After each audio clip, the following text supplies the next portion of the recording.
Za življenje. Za življenje. Z nami je profesorica Andreja Poljanec z Univerze Zigmunda Freuda v Ljubljani.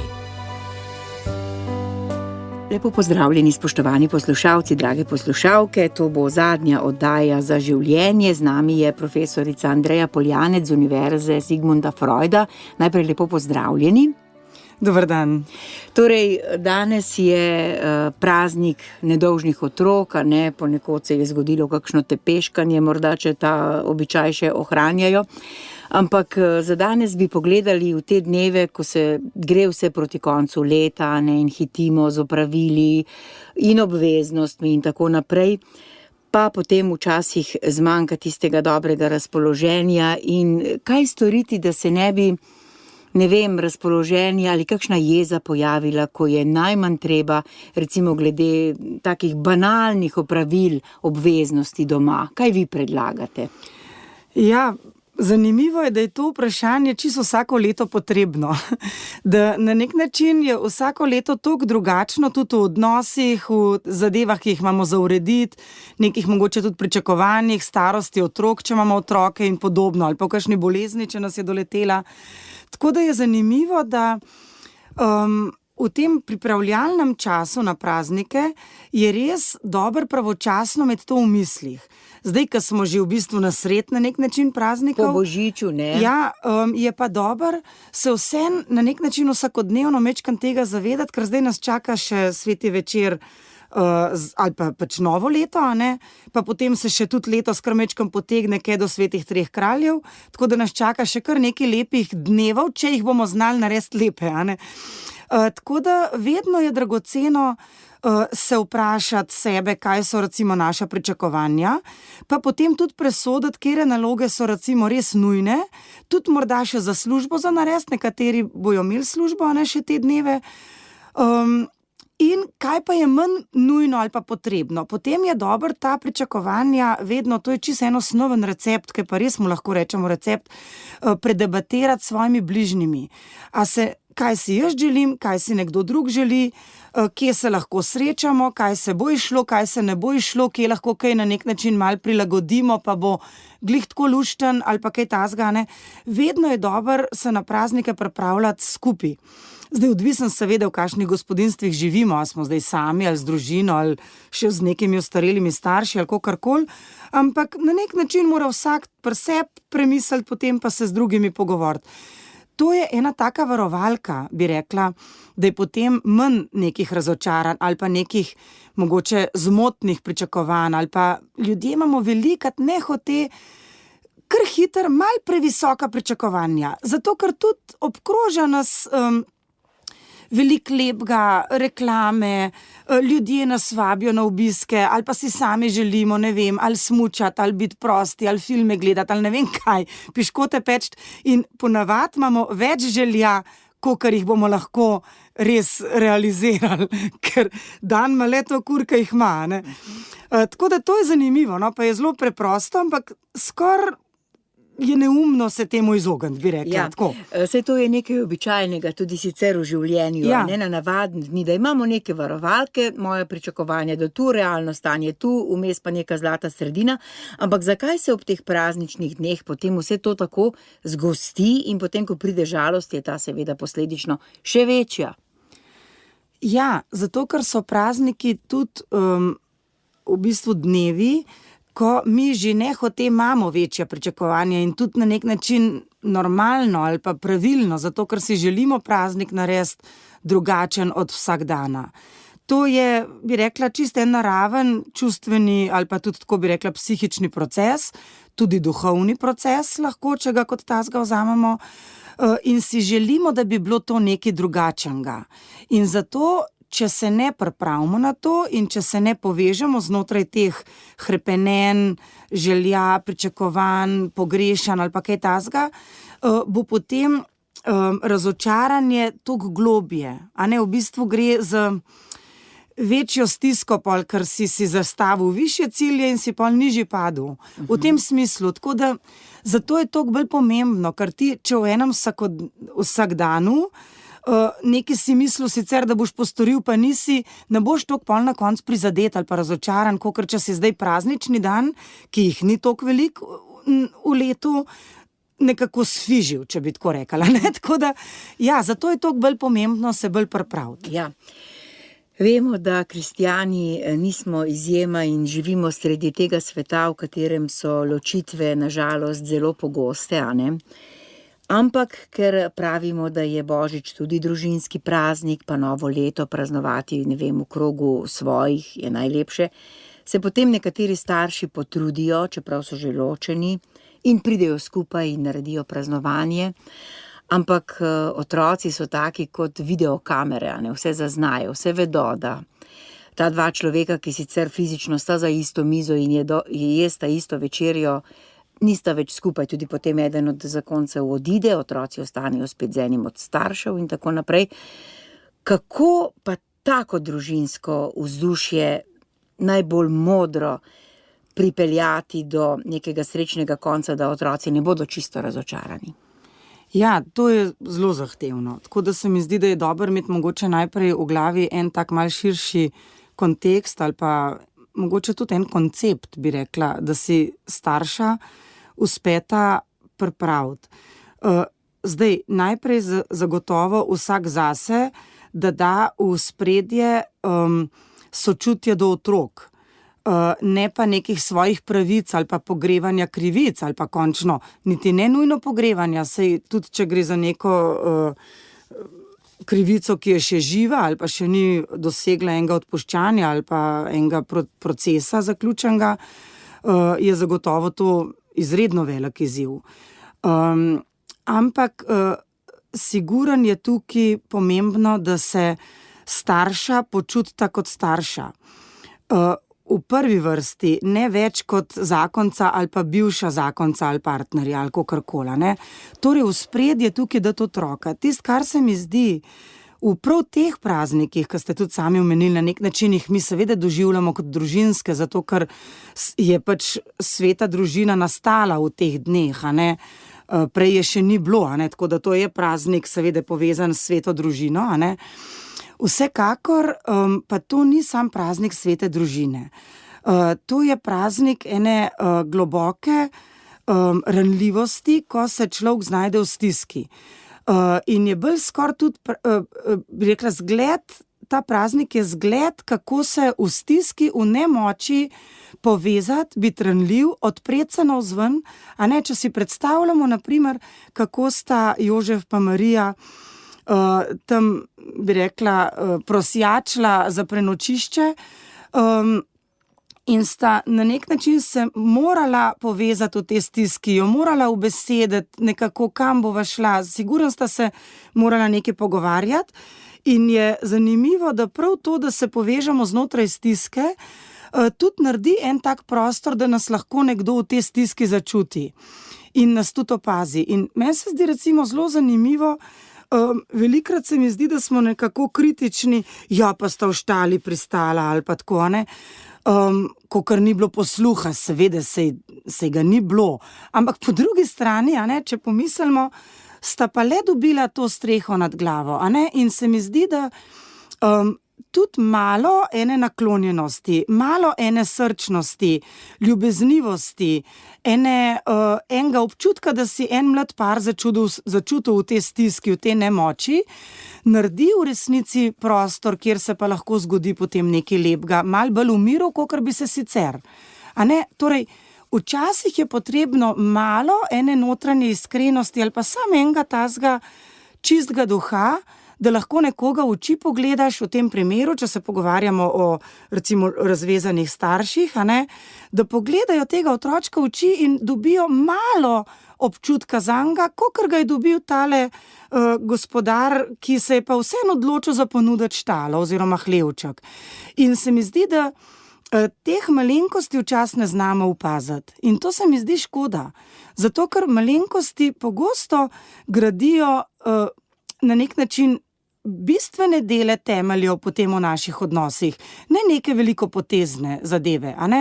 V tistem trenutku, če se mi začutimo, bo nekaj lahko temu otroku ostalo, a ne. In če bi si recimo predstavljali to je globoka stiska vseh razporočenih parov, da moraš potem na nek način se potruditi za Božič ali pa za Valeto ali pa karkoli, ampak zdaj, če smo že pri teh božičnih praznikih, novoletnih, ko se še, bi rekla, res družina malo bolj, pokaže oziroma se te dotakne bolj, kot kar si le družina, ne glede na to, kako živiš, da si pozoren na te drobnarije, ki pa jih, jaz mislim, tako bi rekla, verjamem, pa bi bilo dragocen, če bi tudi te starši zmogli to verjeti, lahko pa vsak naredi. Kar pomeni, da če otroka si prikličejo pred oči, če zvizualizirajo, bi rekla, njega kot eno nežno, nedolžno dušico, ki je pač del te družine, zmorejo zagotovo en kanček pozornosti, ki bo naredila tisti večer tak, da se bo lahko rodil nekaj lepega in nekaj veselja. In meni se zdi zanimivo res to, da v resnici vsako rojstvo s sabo prinese veselje, ne glede na to, v kakšni situaciji se zgodi rojstvo. In tako kot prispodobo bi lahko tudi druge družine, ki so v tej stiski, ki so nemočni, ki ne vejo, kako bi se srečali, kaj bi rekli, kaj bo butasti spadali, kaj bo zdaj koga užalili ali stare rane odprli, da se da na nek način sam prednost eni taki toplini, milini ta večer, eni taki nežni odprtosti in potem znotraj tega se lahko rodijo luškane stvari. Lahko se greš skupne igre, ni treba, da se pogovarjaš o zahtevnih stvareh, lahko kaj skuhaš skupaj, lahko čisto kaj tazga preprostega skupaj počneš in si skupaj v tistem večeru srčni povezanosti. Ja. Prej, ko ste rekli, kako malo je pravzaprav treba za to, da človek čuti neko dobro vzdušje, mi je prišel v misel pregovor: bolje kos kruha v miru, kot meso v prepiru. Ja. Naši otroci to tudi dobro vedo, ko je vzdušje dobro, ni treba ne vem koliko lučk, pa ne vem kakšne okrasitve, pa ne vem kakšnih silno dobrih receptov in tako naprej. Ampak vemo, da je ta praznični, pobožični, prednovoletni čas tudi čas, ko starši, recimo, če smo v službi naredili vse, kar smo morali, vseeno potem prihajajo na dan, tudi če je družina skupaj, kakšni prepiri, pa kakšni spori in tako naprej. Se pravi, ni rečeno, da sta starša ločena, da vzdušje ni lepo. Lahko so tudi družine povezane, in prazniki so tak ventil, ko se običajno to zgosti. Ja, seveda.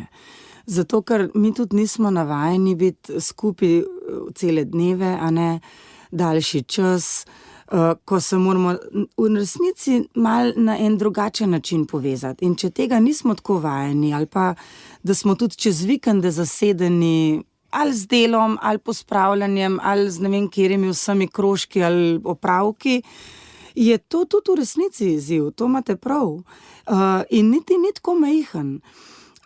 Zato tudi spet, če se vrneva na to pripravo oziroma vsakodnevno na nek način premišljevanje in pogovarjanje glede tega, kaj si tudi želimo, česa ne bi zmogli, seveda pa kljub temu, da se mi pripravimo, pa da si iskreno želimo imeti lepe odnose, posebej še v praznikih, ampak tudi sicer, prihaja do konfliktov in tudi se jih ni za bati.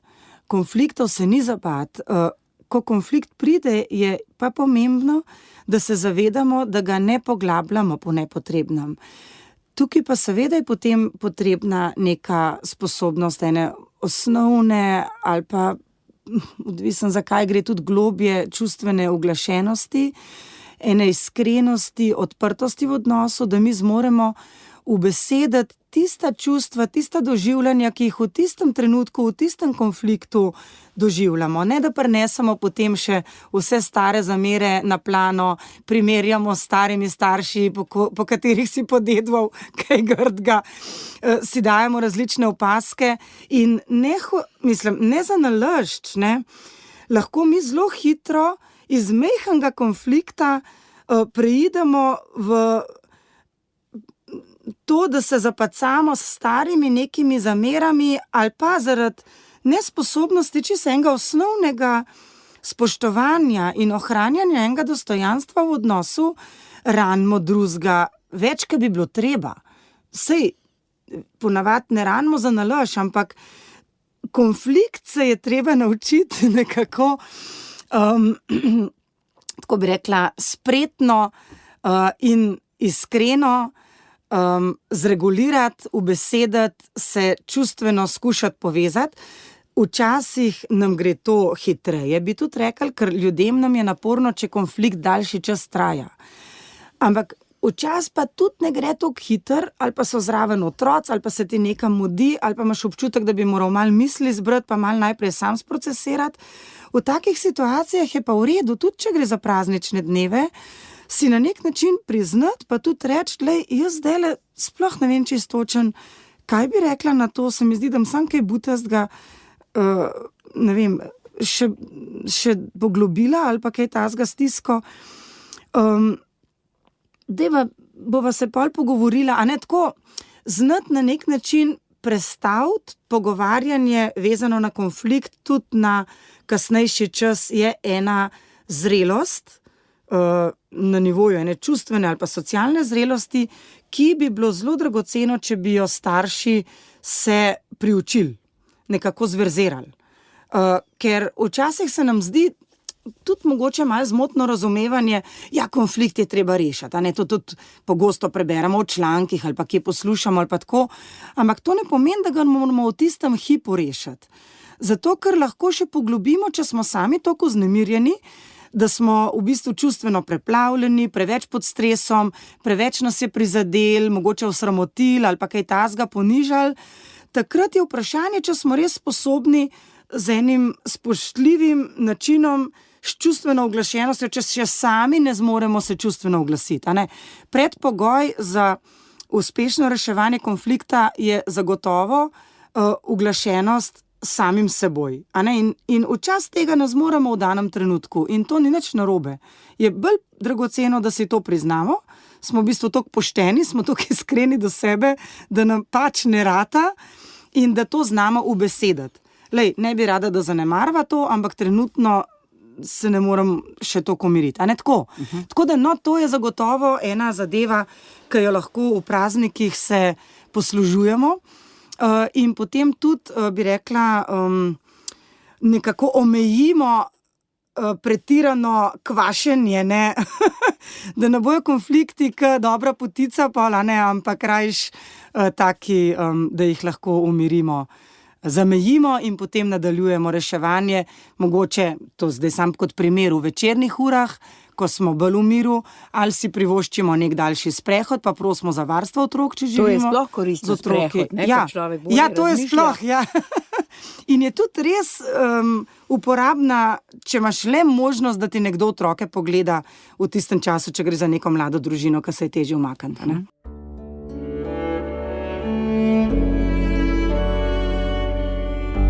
Poslušate podcast Radia Ognjišče.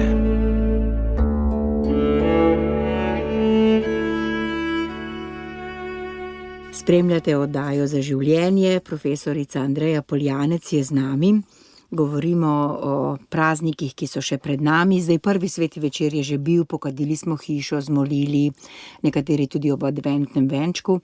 Ampak kaj pa takrat, ko recimo najstniki tako kritično gledajo na vse to zastarelo, pa kaj bomo to, pa zakaj je treba moliti, pa mi pa zdaj pa res ne bi tega. Kako je potem modra odločitev staršev, da hkrati pelje svoje to izročilo naprej in otroka nekako vključi, da ga ne izključi? Ja, to je kar, se mi zdi, eno vprašanje, ki zahteva v vsaki družini iskanje enega edinstvenega odgovora. Zdaj, najstniki že sami po sebi prinašajo težnjo po tem, da tradicijo pogledajo bolj kritično, mogoče tudi zviška. In na starših je, da se tega tudi zavedamo, da najstnik ne nagaja ali pa ne komentira za nalašč, ali pa ker bi bil nesramen, ali pa ker nas ne bi spoštoval, ampak ker enostavno ne prenese tega, da počne nekaj rutinskega, česar ne razume, v kar trenutno ne verjame, in mu predstavlja v bistvu nek napor, neko breme, nek ritem, ki mu je trenutno tuj ali pa obremenjujoč, ker on trenutno ni v ritmu, a ne?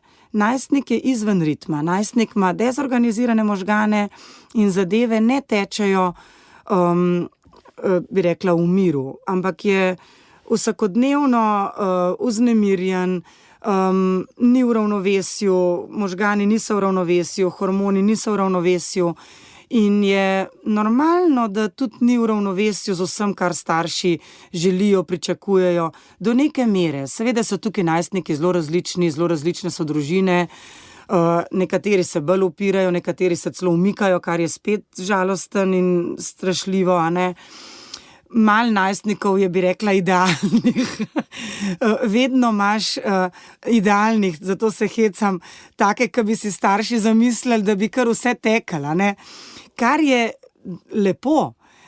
Najstnik ti vedno da nekaj zamisliti in se mi zdi, da za starše najstnikov je to nekako način življenja. Najstnik ti da zamisliti, najstnik ti bo ponudil materijale, kako boš ti ene stvari boljše razumel, kaj se ti bo zdel pameten, kaj se ti ne bo zdel, na nov prevetri, kaj da bi eno burjo prinesel v družino, a ne?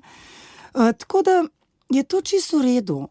In pol je res za videti, tudi odvisen, koliko je zdaj najstnikov v družini, koliko so uporniški, koliko se jim, a ne, tako, nekako res predebatirati, kaj jih nervira, kaj bi si pa oni želeli, kaj pa bi zmogli, mogoče s kakšnimi vrstniki se tudi povezati, ali pa fino je, če so le vključeni v kakšno druženje tudi, ali mogoče kot prostovoljci, ali v kakšnih zborih. Na ta način je pol, bi rekla, praznike lažji, sploh tako, ko ste namignili na ta krščanski vidik, tudi molitve pa to, ker pa se starši tudi lahko majčkeno umirijo, v redu, saj je v zboru, saj je v orkestrčku, saj je pri skavtih, pa so imeli že tam, ne vem, luč miru, pa ne vem, duhovno mogoče obnovo, a ne, tako, tudi ne naredimo čisto vsega starši. To mogoče je tudi dragocena ena pomiritev za starše, če je recimo najstnik vključen. Če ni, pa potem doma najdete ene bolj zanimive in oplemenitene in spremenjene načine, kako živeti duhovnost pa vero. Res, to je zelo dragocen. Rigidno se držati tradicije ob najstnikih se mi osebno zdi škoda in tudi nesmiselno z vidika razvoja družine in z vidika razvoja torej najstnika in starševstva. Ker naredi potem eno zavoro, no? Namesto da bi naredili napredek. Najstniški možgani so za napredek ustvarjeni. Ja, zdaj v teh časih bodo naši otroci veliko doma, se pravi, ne bodo imeli nobenih skrbi s šolo, ampak nekateri starši so zelo zaskrbljeni, da bi otroci preživeli preveč prostih, svobodnih dni, bili preveč na računalniku, na telefonu in tako naprej, in potem otroke malce tudi silijo k učenju. Vaš pogled na to, pa recimo, da ima otrok samo občutek, da mora tudi kaj za šolo narediti v teh prazničnih dneh, kako potem gledate na to, da jih starši še dodatno silijo? A veste kaj, tukaj je pa res spet prav za vsakega otroka, niti ne za celo družino, da bi veljalo isto, ampak za vsakega otroka res specifično. Zdaj, če gre otroku v šoli solidno, kar pomeni, da nima stisk z negativnimi ocenami, da ga januarja ne čaka, ko bo konferenca, polletna, preveč popravljalnih testov, a ne, za to konferenčno obdobje recimo, da nima ravno, ne vem, priprave neke zaključne pomembne seminarske naloge ali ne vem česa, veste, nekaj tazga pomembnega, ali pa da je v zaostanku z nečem, ali ker je bil bolan, ali ker še ni uspel, ne vem, zalaufati, če tako rečem, ali po domače te šole, če je mogoče prvoletni gimnazije ali pa kaj tazga, ali da po drugi strani si želi na dobro gimnazijo, pa na nek način lovi točke, tako kot rečemo v zadnjih letih. Torej, veliko je zelo različnih dejavnikov, na katere moramo biti pozorni, preden se odločamo, a bo otrok sploh delal za šolo, ali ne bo delal, oziroma a bo majčken moral na nek način delati, pa da mu takrat potem naredimo neko prijetno vzdušje, zagotovimo nek mir, da ne gremo ravno tisti dan pol smučati in je on doma, razumete? Tako da ne naredimo v nekem krivičnem slogu, ampak da nekako na več stvari uspemo pomisliti. Nažalost se zgodi, da tudi praznični dnevi ali pa včasih kakšne, ker delno so počitnice, delno so pa prazniki, a ne? Torej, meni se zdi recimo dragoceno, če so lahko praznični dnevi res praznični dnevi, da se pač ve, da je pa praznik le nekaj ekskluzivnega, sploh če je to božič, ali pa novoletni dan, ko tudi bomo šli prejšnji dan kasneje spat in bo otrok utrujen in torej, da znotraj teh počitniško-prazničnih dnevov nekako se že prej je dobro z otrokom pogovorimo, zdaj le bo še novoletni dan, no, pa potem, nedelja recimo zadnja, no, in da otrok tudi majčkeno pričakuje, kdaj, da skupaj naredimo načrt, no, kdaj bi delal za šolo, kdaj pa ne, in da se toliko v miru pogovorimo, da ima on več možnosti, da bo na nek način začutil in razumel, da mu dobro hočemo s tem, da ni to na ravni, da ga mi silimo k učenju, ampak da se bo on skušal na nek način priklopiti na našo skrb in razumel, zakaj je potrebno to učenje. In dobro je, če to ni zdaj učenje zaradi nekega perfekcionizma, ampak da med počitnicami poteka učenje, ki je na nek način nujno. A ne, tako, tukaj malo presojati pol, kaj je res nujno, zato da bo otrok dobro skozi prišel. Velikrat so recimo otroci nezreli v tem smislu, da se jim zdi, da med počitnicami je pa pravično, da so prosti. To je že ena osnovna logika počitnic in praznikov, da si oddahnemo, ampak če ima on v tednu po počitnicah 3 popravljalne teste za negativne ocene, potem je treba to nekako vrednotiti, ne pa avtoritarno zahtevati ali pa po drugi strani prepustiti otroku, da se lastno, torej samodejno odloča, ker ni zrel. Fantje do 2., 3. letnika pogosto niso zreli, čustveno zreli, da bi znali presojati in tudi te časovnice nimajo nekako čisto eni taki predstavi, ker je zelo abstraktno. Njim se zdi 2 tedna veliko, počitnic pa praznikov v smislu bom že, ampak se ne zavedajo, da je znotraj teh 2 tednov toliko prazničnih dni, pa toliko dni, ko bomo malo utrujeni od neprespanih noči, da bi si znali zorganizirati. In zdajle recimo je še en teden, če so zdaj mi recimo že en teden bolj prost, zdaj znotraj tega tedna pač določiti dneve, ki bojo morali biti študijski. Ne? Ja. Profesorica Andreja Poljanec, nekaj me zanima, vi imate veliko znanja z področja psihologije, ne? In to so tudi dnevi, ko nekateri ljudje najdejo užitek v tem, da poka, petarde, ognjemeti in tako naprej. Tisti, ki imamo živali, vemo, da je to velika stiska, da se živali skoraj da ne vedo, kam bi se skrile pred tem pokanjem in tudi nekaterim, recimo meni, gre to zelo na živce. Pa vas sprašujem, ali vi kot psihologinja, psihoterapeutka, veste, kje je užitek tistih, ki doživijo, ne vem, ekstazo potem, ko poči nekje? Ja, užitek je v tem, ker je to nekaj tazga malo adrenalinskega, a ne, čakajoč ta dogodek in potem gledajoč te iskrce in kakšne barve bojo v otrocih in najstnikih sproža zelo visoke občutke zadovoljstva, veselja, res, mislim, prav ene take sreče, doživetja. Ampak pokajo tudi starejši, ne samo najstniki. Sej podoben v bistvu učink, ja. Tako da mislim, to je res zanimivo. Tukaj se mi zdi, da je dober en občutek, no, sočutja pomagati razvijati otrokom. Je pa spet vprašanje potem staršev, koliko se oni s tem tudi strinjajo ali pa obremenjujejo, koliko si mislijo v redu, no, dva dneva na leto, pa nič hudega, če je kaj tazga, a ne. Tukaj je potem res tako za poiskati mogoče en tak konsens med nekim sočutjem do živali ali pa do starejših, do kakšnih dojenčkov v bližini, a ne, ki se jih zbuja potem po noč, in do tega, da je to en tak ritual, ki je nekako značilen za to našo, bi rekla, družbo, a ne, tako. Ni tako enostavno, no, zato ker je to zelo spromoviran, otroci tega želijo. Tako kot lučke, samo da je tukaj ta v bistvu zoperen stresni vidik v ozadju, a ne, ko nekako drugmu narediš nehote, ker ni za nalašč, da bi zdaj delal to z namenom škode, ampak nehote ob tem, ko sebi zadovoljstvo narediš, pozabiš malo na drugega, ne. Tako da tukaj se mi zdi vsaj neko tako delno omejevanje, da se ne kupuje teh močnih sredstev za pokanje, ena mogoče taka smer, če že ne želiš kot starš čist prepovedati teh sredstev ali pa kaj tazga, ne. Ker veliko teh pripomočkov je pa zelo take igrive narave, ki pa ne nesejo daleč tega zvoka, a ne, od teh čmrlčkov ali pa nekih pasjih bombic ali... Ja.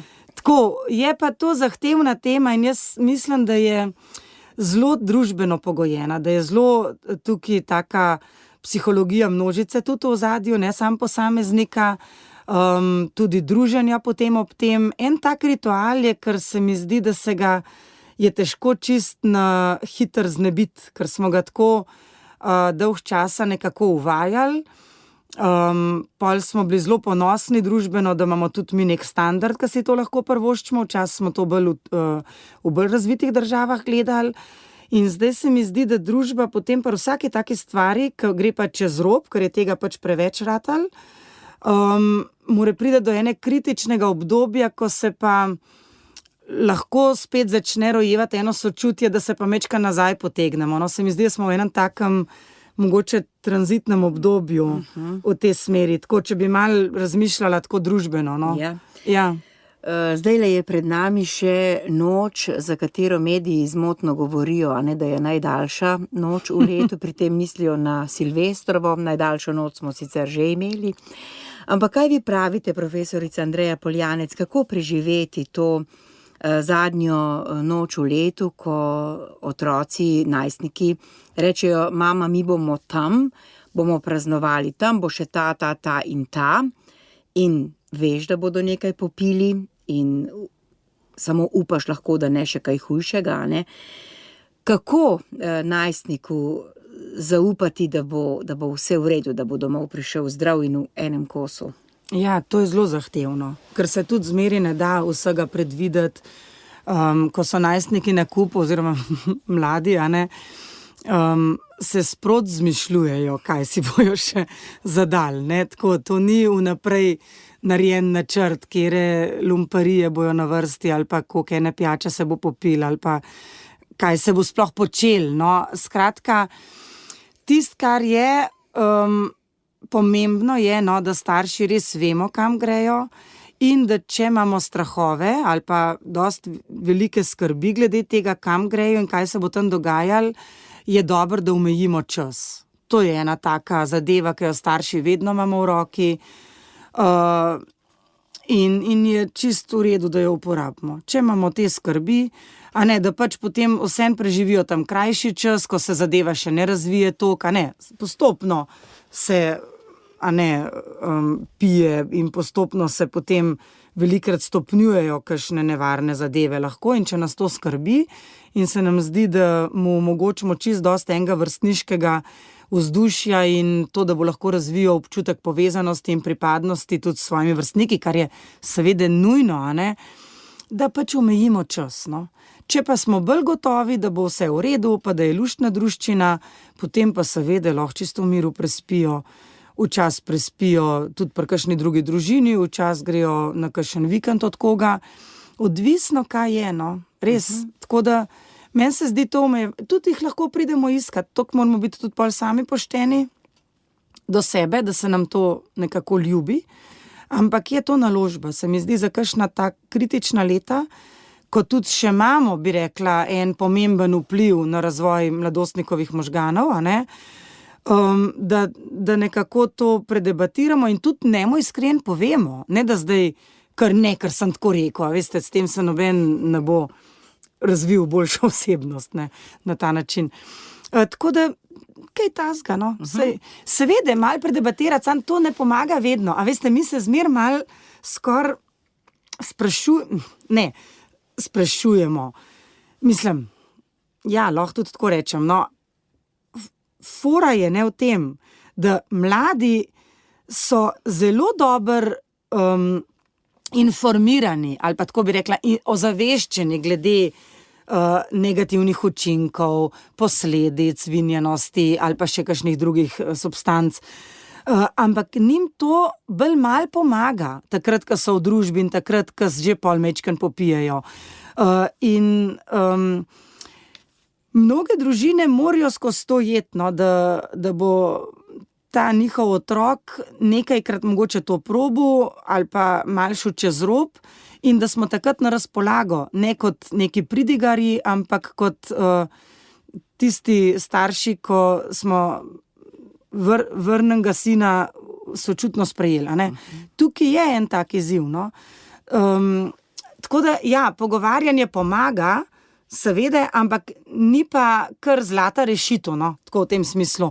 In je treba potem tudi fizično in s sočutjem, bi rekla, ujeti tega najstnika na nek način metaforično, no? Tako s prispodobo v naročje, da se bo lahko počutil ob nas toliko prijetno, varno, da mu bo tako nekako lepo z nami v odnosih, da mu ne bo treba pogosto posegati po tem, da bo svoje možgane bremenil z drugimi substancami, da se bo pač počutil dobro. Ne, ampak to je na dolge proge tek, ne? Tako.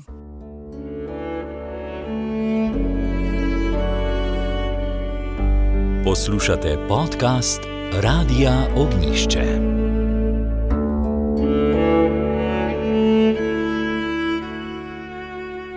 Spremljate oddajo Za življenje, profesorica Andreja Poljanec je z nami. Nekajkrat danes sva že omenili najstniške možgane, a ne? Ali obstaja kakšno znamenje, da je tega razvoja nekako konec, da je mladi človek stopil v tako rekoč odrasla leta, da se je ta razvoj, podivjani razvoj nekako ustavil, da so hormoni na mestu. Katera leta so to? Ali je to od posameznika do posameznika različno? Ja, oboje je. Torej, mladostniško obdobje mi delimo na 3 obdobja, a ne? Eno je to še v bistvu, ko se dogaja tudi zelo veliko hormonskih sprememb, pa sekundarni spolni zlaki dozorijo pa to, in to je tam nekje do vstopa v srednjo šolo, pa od 11-12 leta recimo. Potem je to srednje obdobje mladostništva, ki je v bistvu glih približen za srednješolsko obdobje, tam do 18 leta ali pa 19. In je tudi še kar burno, sploh pa v prvih 2-3 letih tega srednjega obdobja, torej tam do 17 leta, je kar veliko izzivov, enega razmišljanja, nepravega fokusa, posebej pri fantih, ki počasneje zorijo, a ne?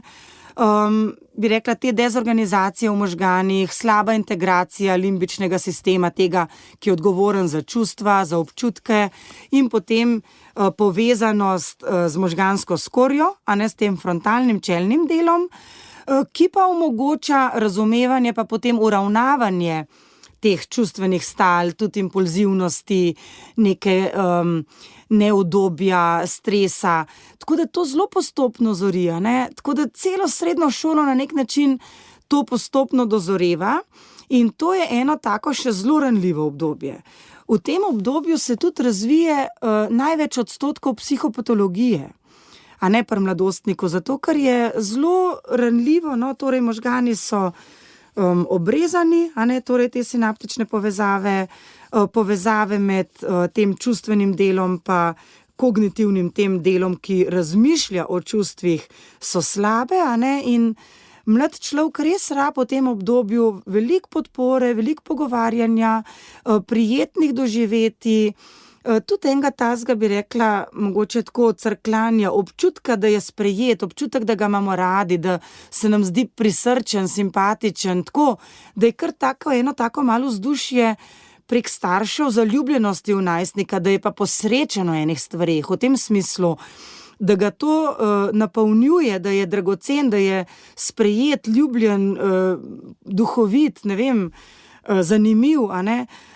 In na ta način on potem izgrajuje eno tako zdravo podobo o sebi, da je dragocen, ljubljen, vreden, da lahko iz sebe nekaj polnega, zdravega razvije. In seveda tudi, da je na nek način pa fizično zavarovan in da ima možnost čustvene regulacije, ker sam je ne zmore, a ne, ker nima zrelih teh v bistvu povezovalnih mehanizmov v možganih, a ne. Tako da to res, on res potrebuje polno podporo, no, tako fizično, ekonomsko, čustveno, mislim, tako veliko od nas rab v tem obdobju in je skozi na nek način za ugotavljati, na kakšen način ta čustven stik z njim vzpostavljati, ga razvijati, da nam bo lahko zaupal nam bo pa sam, če se bo dobro počutil. Kdaj pa se to... Ja, pa se pa mečken, no, pa umiri zadeva tam okoli 18-19 leta, a ne, in potem, ko ob vstopu ali na trg dela, ali pa potem na fakulteto, ali kakorkoli, če gre naprej še študirati, pa veliko več sam zmore, že razumeti tudi nekih stresnih situacij, se znajdeti v odnosih, kakšne meje postaviti, tudi razumeti, da ni pameten, če ta zvečer pije, ker ima jutri, ne vem, nekaj zahtevenega. Sam že začne o sebi bolj sproti lahko razmišljati, manj ga potegne v neke vrstniške norčije, ampak lahko sam sebe že postavi izven teh vrstniških, bi rekla, skupnih razmišljanj, da razmišlja ločeno od vrstnikov in se ne počuti, da ne pripada, če se tisti večer obnaša drugače. A ne, tako da tukaj dobi to eno tako suverenost, pa bolj je identiteta že vzpostavljena, a ne, tako. Sicer pa pol do 22-25 leta. Še toliko, sem že hotela reči, da je to bilo precej spodbudno 18-19, zdaj pa vidim, da čaka še nekaj let. Sam takrat pol bolj v nekih finesah, v zahtevnih situacijah, malo iskanju sebe, iskanju mogoče tudi, to je tudi en malo tako od ciljev, intimnih odnosov, postavljanja zase, tako, enega tudi iskanja malo... kje je on v odnosih, a bi bil družbeno odgovoren, kjer poklic bi si res bral, tako, mečken druga področja iskanja identitete, kakor v srednji šoli, pa z malo večjo sposobnostjo samozavedanja, ali pa precej večjo. Ja, seveda, saj se postavlja na zemljevid sveta, tako rekoč. Profesorica Andreja Poljanec, za konec bom rekla najlepša hvala za to leto, da ste bili z nami in povedali toliko lepih in sočutnih stvari, tako za najstnike kot za starše in za druge seveda. In upam, da boste z nami tudi v svetem letu 2025, ko bomo odpirali nova vprašanja, vi pa boste dajali nove odgovore. Ja, iskrena hvala tudi vam za to zaupanje, res, in z veseljem se še videvamo ob sobotah. Hvala lepa in vse dobro tudi v novem letu. Tudi vsem poslušalcem srečno. Za življenje. Hvala za poslušanje. Podprite brezplačen dostop do naših vsebin in postanite prijatelj Radia Ognjišče.